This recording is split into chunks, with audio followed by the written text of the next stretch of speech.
네, 슬기로운 생활을 위한 생활백서 매주 화요일은 알아둬야 손해 안 보는 생활법령을 알아보겠습니다. 생활 속 각종 분쟁들 법을 알면 답이 보입니다.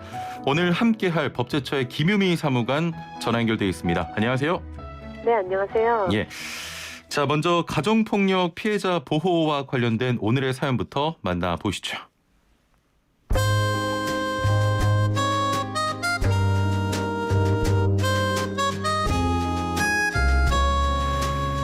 몇 년간 배우자에게 폭력으로 고통을 받아왔는데요. 최근에는 폭력의 대상이 저뿐 아니라 아이들에게까지 확대되고 그 강도가 점차 심해지고 있습니다. 심각성을 인지하고 배우자에게 이혼을 요구했더니 적반하장으로 화를 내며 위협과 협박까지 하기 시작했어요. 언제 어떻게 갑자기 폭력을 행사할지 모른다는 두려움 속에서 하루하루 보내며 이혼을 준비하고 있는데요. 이런 경우 제가 법적으로 보호받을 수 있는 조치가 있을까요?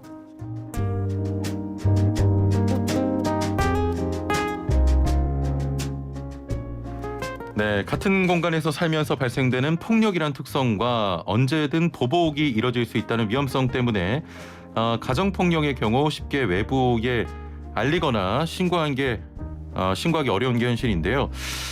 자, 이렇게 가정폭력 피해자에 대한 보호를 강화하기 위해서 개정된 법령이 있다고요? 네, 그렇습니다. 개정된 가정폭력 범죄 처벌 등에 관한 특례법이 오는 1월 21일에 시행되는데요. 예.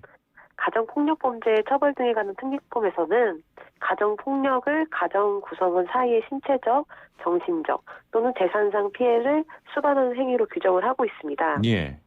이러한 가정폭력 범죄에 형법의 주거침입죄와 성폭력 범죄 처벌 등에 관한 특례법에 카메라 등을 이용한 촬영 범죄 등이 추가가 돼서 예. 범죄로 인정되는 죄의 범위가 더 넓어졌습니다.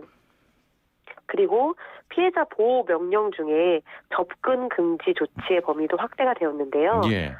종전에는 피해자 또는 가정 구성원의 주거 직장과 같이 접근 금지의 범위가 특정 장소로 제한되었지만 개정된 특례법 제55조의 2, 제1항, 제2호에서는 피해자 또는 가족 구성원이나 그 주거 직장으로부터 100m 이내에 대해서도 예. 접근 금지가 가능하도록 바뀌었습니다.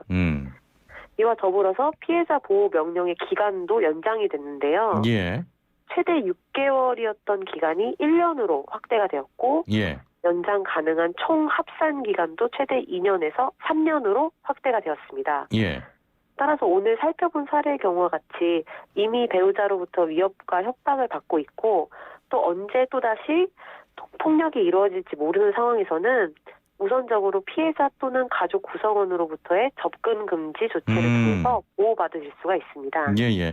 자, 좀 정리를 해드리면 개정된 특례법에서는 피해자 또는 가족 구성원이나 그 주거 직장으로부터 100m 이내에 대해서도 접근 금지가 가능하도록 개정이 됐습니다.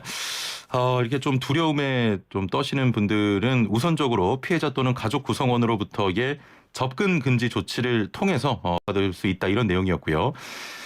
혹시 추가로 더 알아둬야 할 점도 있을까요?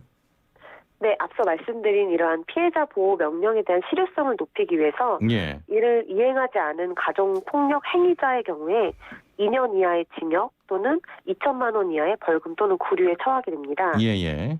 그리고 가정폭력에 대한 신고 의무도 특례법 제4조에 규정이 되어 있는데요. 예.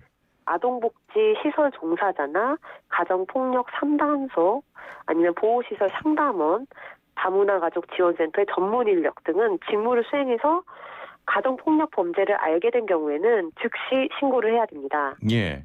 그래서 만약에 정당한 사유 없이 신고하지 않았을 때에는 300만 원 이하의 과태료를 부과를 받을 수가 있으니까 신고에 대한 의무도 알아두시면 좋을 것 같습니다. 예.